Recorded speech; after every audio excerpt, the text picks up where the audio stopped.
parcel ko today. So, ito ay from... Nakalagay dito, no video.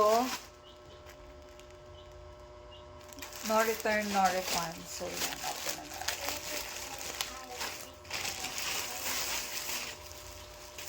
So, ito lang naman yung in-order ko.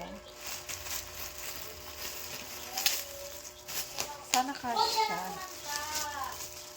Sana kasya siya sa akin. So, ang in-order ko ay small. So, sana kasi yung small. Sure. Alam niyo ba kung para saan to? Ah, okay. So, feeling ko hindi. Kasya, pero feeling ko pero pwede naman siguro hindi yan. Ayoko pa naman ng sagad dito. Pero sakto lang. Ang ganda. Diba? So, ang gagawin ko, hindi ko na lang siya ipupush dito. Kasi ayoko nung sakal sa leeg. Okay naman siya. So, bibili na lang ako ng brooch dito. So, yun lang. Yun na naman. Magubad ka na siya!